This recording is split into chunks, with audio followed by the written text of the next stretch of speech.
Say hello, young men. How y'all doing? All right. Come on in, come on in.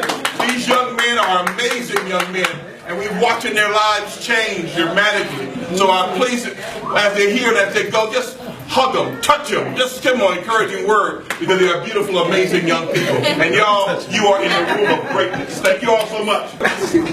I'm very thankful for all of you young men. Where you going? One more speech and you can eat. And the reason I need you to hear this, because this is about you.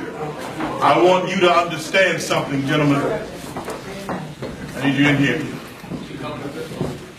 You have changed my life. And I need you to know that.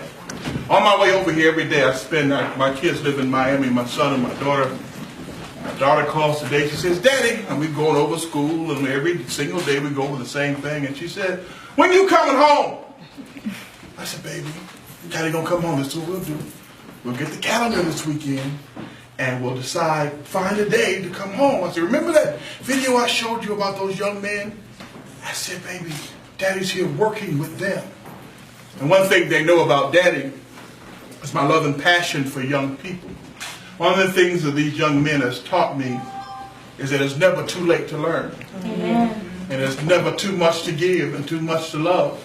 These young men are absolutely amazing. Tonight after we leave here, I got a call last week, so ago, said from the Georgia Legislative Black Caucus, said, we want to honor you. I said, really, when? They said, on Thursday the 25th. I said, oh, that's nice, but I'm sorry.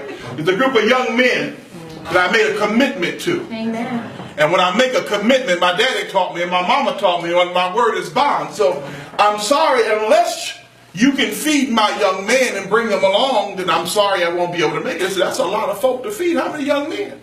I said, well, I probably have about 12 to 15 of them.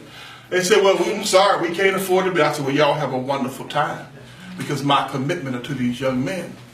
A week past, this Monday came, and they said, have you made up your mind?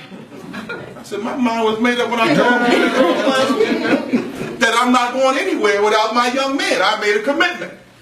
We called D&K. D&K said, come on. I said, I need some shirts and ties. I need some drawers and some socks and shoes.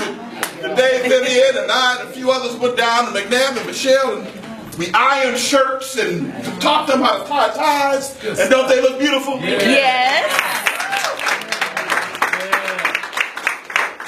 We're going to leave here shortly, and I thank you all so much for your commitment and the awesome things you all are doing for us and with us.